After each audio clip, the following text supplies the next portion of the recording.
Welcome to the Audio Orchard recording studio. Today I'd like to talk to you about this grand piano I'm sitting at here. This is a really great instrument and I want to tell you why. When I built the studio, I decided I wanted to have a grand piano here so that I could do classical recordings or acoustic jazz or other things where a grand piano is either desired or required. That led me to Kendall who's a very good piano rebuilder in Western Canada. And I went to him with several criteria of what I wanted in a piano for this application.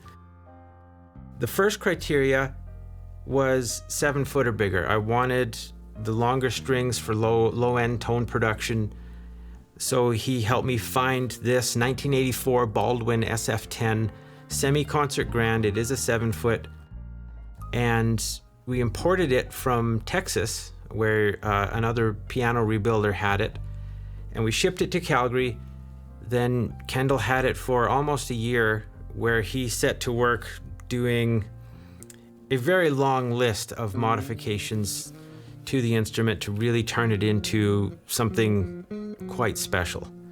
The second criteria I had was I wanted the piano to be quiet, meaning it only makes piano sounds, creaks and rattles and groans and thunks and whatever. I didn't want any noise getting into the recordings. Even the bench, I've had several recordings ruined by noisy benches.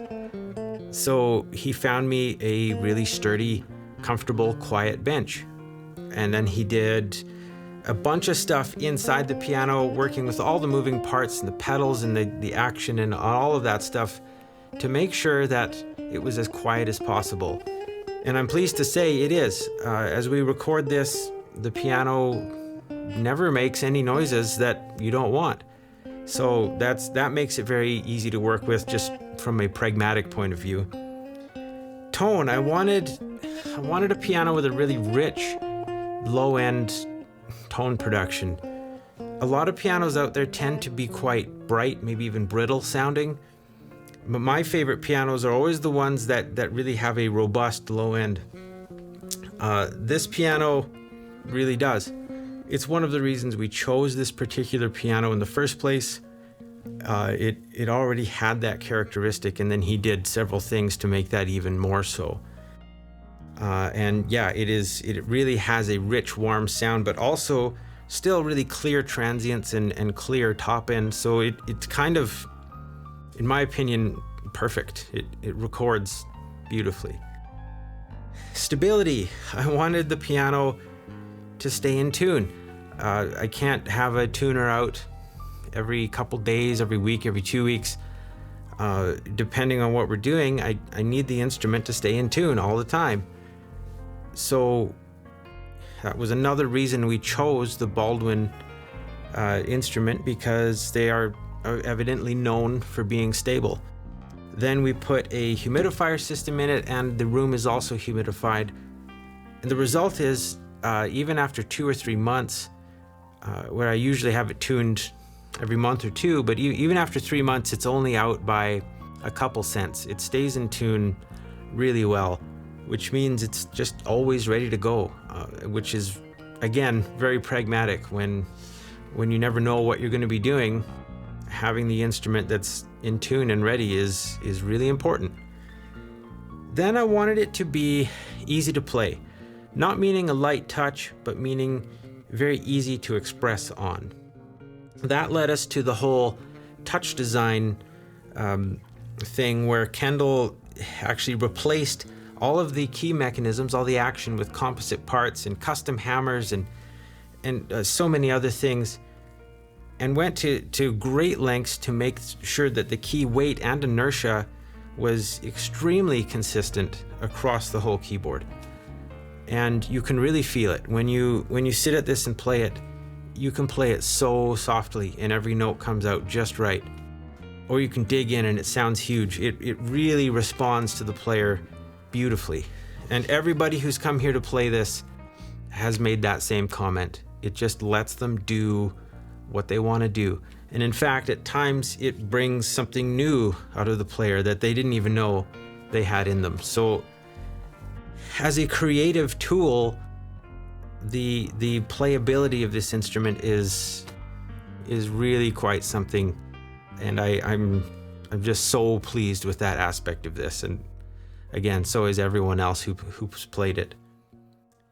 You may notice the harp is a unique color. Kendall had to take that out and make several modifications to it, including drilling new tuning pins and other things, and that meant the harp had to be painted. He suggested that maybe I didn't have to paint it the standard piano gold, so I thought about it for a little bit, and then my light bulb went off, and I decided to match it to this instrument here, which is my green F bass. Obviously it's green. That's my favorite color, and that's my favorite instrument as a bass player. And I decided to do that here, and the color is fairly close. It's closer than it looks on camera, but it's really striking. It has metal flake in it. He painted the raised lettering with black, and he polished the key pins, and he put black felts in instead of red, and it looks so cool. I love it, and it's unique. It's kind of a cool branding thing, and it's a conversation piece, if nothing else. So I'm really happy with the color. I'm thrilled with the instrument, the sound, the way it plays, how good it is to work with in all of these respects. It really is amazing to me that this is here. So I hope we can make a lot of really great music with it in the future. We've already been using it for several things, and it's working beautifully. Maybe some of the next music we make with this will be your music. Or maybe you'll just listen. Either way, we're really happy this instrument is here, and I hope you get to enjoy it. Now, Kendall is going to talk to you a little bit more about what he did to this instrument in more detail. So one of the modifications we did to this particular piano was to do with the scale design. On this particular piano, in the tenor area of the piano, it originally had 9 bichords, or groups of 2 bass strings that are wound. And the problem with that is, on this particular model of piano, when you get into those last 3 of the bichords, they tend to sound pinched, and there's just not the warmth and the resonance, and you hear too much of a change through the tenor region. So we wanted to smooth that out, and so I did so by replacing the last 3 strings that were bichords and turning them into trichords. So now there are 3 unwound strings on each one of those unisons.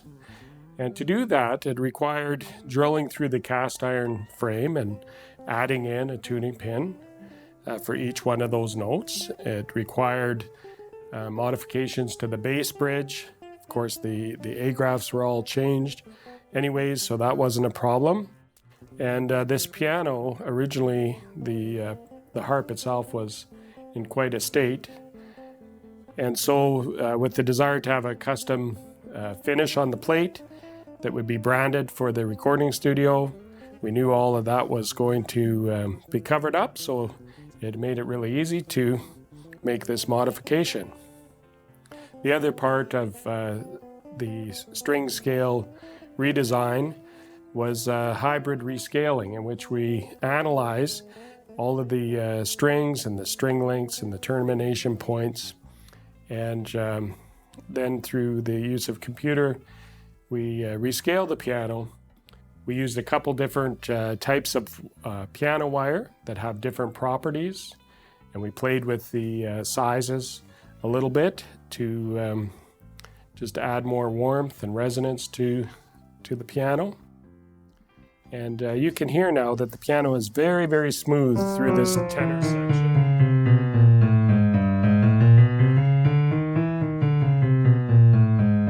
So we don't hear the change from the wound strings to the steel wire. And also there is just a lot of great resonance and warmth in the bass of this piano.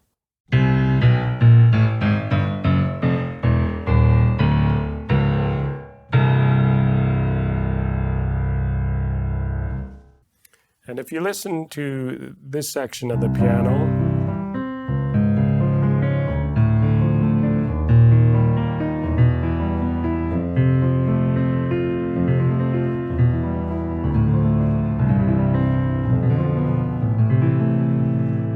it's very, very warm and nothing stands out. Well, the other major modification we made to this piano was related to the touch. And so there was a desired target that we were aiming for, which was predetermined.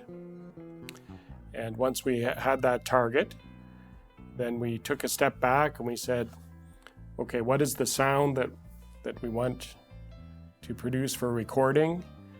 And we chose a hammer. We started with the hammer that would deliver the sound that we were looking for. Then those hammers were machined to a very specific set of specifications to within 1/10 of a gram all the way across the piano. And then from those hammers, we reverse engineered the action, changing different parameters, changing the location of the capstan. I believe it was 5.9 millimeters forward. The heel height of the whipping needed to change and be increased by a couple millimeters, and other adjustments to the action so that the action geometry would work out perfectly. As well, all of the leads that were in the keys were removed, and in this particular piano there were up to 7 leads in the bass, which isn't uncommon. We see that sometimes in order to compensate for what could otherwise be corrected through action geometry, that manufacturers will just use a lot of lead in the keys, but then that affects the inertia of the key. So in the end, we ended up using a hammer that was had a slightly heavier strike weight curve, but we compensated through the geometry changes in the action so that we ended up exactly at the target balance weight that we wanted. And at the same time, we reduced the amount of the leads that were in the keys, so down to 3 to 4 leads. The parts themselves allow for a lot of flexibility because we can adjust where the knuckle is, we can adjust the whip and heel, for example, into various positions. And so it allows changes in geometry that are hard to do with wood parts. So in the end, the goal of having a piano where anyone can come in and just feel that the piano responds to them and gives them that feedback response that they can just easily adjust to was accomplished. And so every single key has a consistent weight, down weight. It has a consistent up weight, the resistance that pushes up, and the desired balance weight between the two of those.